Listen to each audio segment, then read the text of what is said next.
Hi dear students, ஒரு breaking news போயிட்டு இருக்குது. இது வந்து பாசிட்டிவிட்டியா தான் எனக்கு தெரியுது. சோ உங்களுக்கு இந்த நியூஸ் எப்படிங்கறத கமெண்ட் செக்ஷன்ல சொல்லுங்க. என்ன அப்படினு பாத்தீங்கன்னா திருப்பி நம்மளுக்கு ரீநீட் வந்து கண்டக்ட் பண்ண சொல்லிருக்காங்க. இந்த ரீநீட் யாருக்கு அப்படினு பாத்தீங்கன்னா 1563 மாணவர்களுக்கு வந்து கருணை மதிப்பெண் கிரேஸ் மார்க் கொடுத்தாங்க இல்லையா, அவங்களுக்கு திருப்பி ரீநீட் கண்டக்ட் பண்ணுங்க அப்படின்னு சொல்லிட்டு நம்மளுடைய நேஷனல் டெஸ்டிங் ஏஜென்சி வந்து இது சுப்ரீம் கோர்ட் மூலமா இன்னைக்கு நியூஸ் வந்து தெரிய வந்திருக்குது. சோ இந்த ரீநீட் எப்போ இந்த 1563 மாணவர்களுக்கு அப்படின்னு பாத்தீங்கன்னா ஜூன் 23ஆம் தேதி அப்படின்னு சொல்லியிருக்காங்க. இதோடைய ரிசல்ட்டுமே ஜூன் 30ஆம் தேதி வெளியிடணும் அப்படிங்கறத NTA வந்து அதிரடி முடிவெடுத்து நம்மளுக்கு இந்த நியூஸை வந்து ரிலீஸ் பண்ணியிருக்காங்க. இது எல்லா இடத்துலயும் இப்ப பிரேக்கிங்கா போயிட்டு இருக்குது. பை டியர் ஸ்டூடெண்ட்ஸ், இது வந்து நம்மளுக்கு ஒரு பாசிட்டிவிட்டி தான். ஏன்னா திருப்பி எல்லா ஸ்டூடெண்ட்ஸ்க்கும் ரீநீட் அப்படிங்கிறது என்ன பொறுத்த வரைக்கும் ரொம்ப கஷ்டமானது. ஏன்னா எவ்வளவு கஷ்டப்பட்டு நீங்க வந்து இந்த எக்ஸாமுக்கு ப்ரிப்பேர் பண்ணி எழுதி முடிச்சு இந்த ரிசல்ட் வந்து ஓரளவுக்கு நீங்க உங்களுடைய மைண்டை வந்து ஒரு டிப்ரெஷன்ல இருந்து வெளியே வந்திருக்கும் போது இந்த மாதிரி ஒரு சர்ச்சை வந்துச்சு.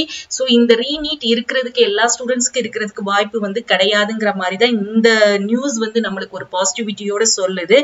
அண்ட் மோர் ஓவர் பாத்தீங்கன்னா நம்மளுக்கு இந்த பிரச்சனையுடைய இஷ்யூஸ் உடைய கேஸ் என்ன அப்படிங்கறத நெக்ஸ்ட் ஹியரிங்ல நம்மளுக்கு வந்து கொண்டு வருவாங்க. இந்த பிரச்சனை எந்த அளவுக்குன்ட்டு ஏற்கனவே நம்மளுக்கு நெக்ஸ்ட் ஹியரிங் வந்து ஜூலை 8 அப்படின்னு சொல்லியிருந்தாங்க. சோ இதே மாதிரி ஜூலை 8 அப்புறமும் நம்மளுக்கு போஸ்ட்போண்ட் ஆயிட்டே இருந்துச்சு அப்படின்னா நம்மளுக்கு இந்த விஷயம் வந்து எந்த அளவுக்கு ஒரு இதா கொடுப்பாங்க அப்படிங்கிறது ஒரு கான்பிடென்ட் இல்லாத மாதிரிதான் இருக்குது. பட் ஆனா எனிவே நம்மளுக்கு சுப்ரீம் கோர்ட் என்ன சொல்லிட்டாங்கன்னா கவுன்சிலிங்க ஸ்டார்ட் பண்ணுங்க அப்படின்னு சொல்லிட்டாங்க. சோ கவுன்சிலிங்க ஸ்டார்ட் பண்ணுங்கன்னு சொன்ன விஷயத்த பேஸ் பண்ணியும் இப்ப நம்மளுக்கு வந்து அதே சுப்ரீம் கோர்ட் அண்ட் NTA வந்து கொடுத்த முடிவுல பாத்தீங்கன்னா ரீநீட் யாருக்கு அப்படின்னா அந்த கிரேஸ் மார்க் கொடுத்த 1563 ஸ்டூடெண்ட்ஸுக்கு தான் அப்படின்னு சொன்னதை வச்சு பார்க்கும்போது திருப்பி நம்மளுக்கு வந்து எல்லாருக்குமே இந்த ரீநீட் கண்டக்ட் பண்றதுக்கு வாய்ப்பு குறைவு.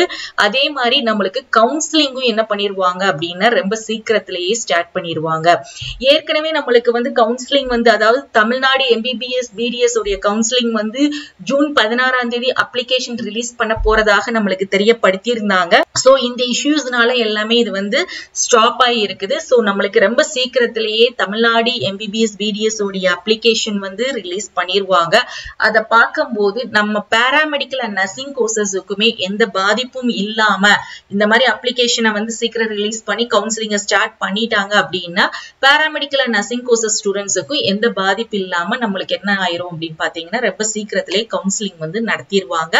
ஆஃப்டர் இந்த MBBS all India quota MBBS counselling முடிஞ்சு தமிழ்நாடோட ஸ்டேட் கோட்டா MBBS உடைய கவுன்சிலிங் ஸ்டார்ட் பண்ணி ஃபர்ஸ்ட் ரவுண்ட் முடிஞ்ச உடனே பாராமெடிக்கலுக்கும் என்ன பண்ணிடுவாங்கன்னா கவுன்சிலிங் வந்து தொடங்கிடுவாங்க.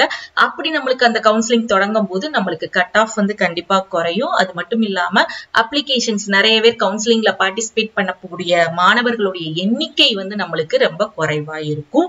சோ இது வந்து நம்மளுக்கு வந்து ஒரு பெனிஃபிட் தான் கிடைக்கும். சோ மை டியர் ஸ்டூடெண்ட்ஸ், இந்த மாதிரி அப்டேட்ஸ் தெரிஞ்சுக்கிறதுக்கு நம்மளுடைய தொடர்ந்து நம்ம சேனலை ஃபாலோ பண்ணிக்கோங்க. இன்னமும் நீங்க சப்ஸ்கிரைப் பண்ணலைன்னா நம்ம சேனலை சப்ஸ்கிரைப் பண்ணி சப்போர்ட் பண்ணுங்க. இந்த வீடியோக்கு லைக் பண்ணுங்க. அதே மாதிரி நம்மளுடைய வாட்ஸ்அப் அண்ட் டெலிகிராம் சேனல்லையும் ஜாயின் பண்ணிக்கோங்க. தேங்க்ஸ் ஃபார் வாட்சிங்.